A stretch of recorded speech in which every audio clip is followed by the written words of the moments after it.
Assalamualaikum warahmatullahi wabarakatuh. Halo teman-teman, pada video kali ini kita akan membahas mengenai perangkat lunak.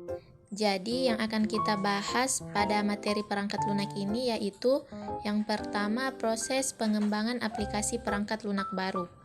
Yang kedua, perbedaan antara metodologi pengembangan perangkat lunak. Yang ketiga, berbagai jenis bahasa pemrograman yang dapat digunakan untuk mengembangkan perangkat lunak. Yang keempat, masalah seputar pengembangan situs web dan aplikasi seluler. Dan yang kelima yaitu 4 kebijakan implementasi utama. Langsung saja untuk proses pengembangan aplikasi perangkat lunak. Pengembangan aplikasi adalah serangkaian proses yang dilakukan seorang atau sekelompok programmer untuk membuat rangkaian proses dari rancangan awal aplikasi, membuat prototipe aplikasi, implementasi, pengujian akhir aplikasi, hingga aplikasi selesai dan siap untuk digunakan. Dalam pengembangan aplikasi, ada beberapa tahap yang telah dirancang sebagai syarat agar sebuah aplikasi dapat dibuat secara terstruktural dan terancang dengan baik. Tahap tersebut adalah pengumpulan informasi, perencanaan, pengembangan, dan perawatan. Tahap ini merupakan tahap yang penting untuk programmer dalam membangun aplikasi. Dalam pelaksanaannya, ada beberapa metode pengembangan aplikasi yang kerap digunakan oleh para programmer, yaitu seperti metode waterfall, metode spiral, metode XP atau Extreme Programming, metode Kanban, Agile Development, metode prototipe, dan metode Scrum. Selanjutnya, kita akan membahas mengenai perbedaan antara metodologi pengembangan perangkat lunak. Ada sejumlah metodologi pengembangan perangkat lunak berbeda yang digunakan dalam industri perangkat lunak saat ini. Metodologi perangkat lunak seperti metode waterfall, V-model, dan RUP disebut metodologi pengembangan perangkat lunak tradisional. Agile adalah metodologi pengembangan perangkat lunak yang sangat mutakhir, atau lebih tepatnya sekelompok metodologi berdasarkan manifesto Tangkas. Ini dikembangkan untuk mengatasi beberapa kekurangan dalam metodologi pengembangan perangkat lunak tradisional. Nah, apa sih perbedaan antara metodologi pengembangan perangkat lunak agile dan tradisional? Meskipun metode agile didasarkan pada pengembangan berulang karena beberapa pendekatan tradisional, metodologi agile dan tradisional memiliki perbedaan utama. Pendekatan tradisional menggunakan perencanaan sebagai mekanisme kontrol mereka, sedangkan model agile menggunakan umpan balik dari pengguna sebagai mekanisme kontrol utama. Agile bisa disebut pendekatan yang berpusat pada orang daripada metode tradisional. Model Tangkas memberikan versi produk yang berfungsi lebih awal dibandingkan dengan metodologi tradisional, sehingga pelanggan dapat menyadari beberapa manfaat sejak dini. Waktu siklus pengujian agile relatif singkat dibandingkan dengan metode tradisional, karena pengujian dilakukan sejajar dengan pengembangan. Kebanyakan model tradisional sangat kaku dan relatif kurang fleksibel dibandingkan model agile. Karena semua keunggulan ini, agile lebih disukai daripada metodologi tradisional saat ini. Selanjutnya, kita akan membahas mengenai jenis-jenis bahasa pemrograman yang dapat digunakan untuk mengembangkan perangkat lunak. Yang pertama yaitu bahasa pemrograman Java. Java menjadi salah satu bahasa yang sangat populer karena dapat digunakan pada berbagai platform yang berbeda. Fleksibilitas ini menjadi fokus karena kini program diharuskan tak hanya optimal di satu platform, namun juga dapat digunakan secara baik di banyak tipe perangkat. Kelebihan yang bisa didapatkan adalah Java masuk dalam pemrograman orientasi objek, sehingga lebih mudah untuk developer memberikan output maksimal. Jenis bahasa pemrograman yang kedua yaitu bahasa C.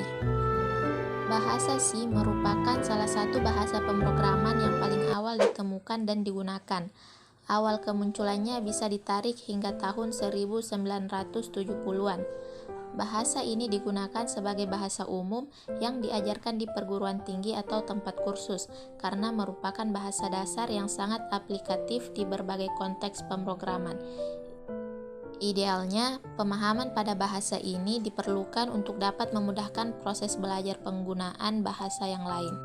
Yang ketiga yaitu bahasa pemrograman PHP atau Hypertext Preprocessor. Bahasa ini adalah bahasa yang juga populer di kalangan developer di Indonesia. Satu faktor yang menyebabkan bahasa ini populer adalah karena bahasa ini bisa digunakan secara gratis. Selain itu, penggunaan PHP lebih cenderung ke arah pengelolaan dan pembuatan web yang dinamis, yang kini sangat banyak bermunculan karena keperluan bisnis dan pemasaran produk. Selanjutnya yaitu Visual Basic. Menjadi produk dari Microsoft, Visual Basic menawarkan ide visual dalam pembuatan software. Penggunaannya berorientasi pada pembuatan perangkat lunak yang digunakan pada basis sistem operasi Windows dan merupakan keturunan dari bahasa pemrograman BASIC. Survei menunjukkan bahwa bahasa ini sangat banyak digunakan dan memiliki komunitas tersendiri, tempat developer bertukar informasi dan membahas isu terkini terkait dengan Visual Basic. Selanjutnya yaitu bahasa pemrograman Python.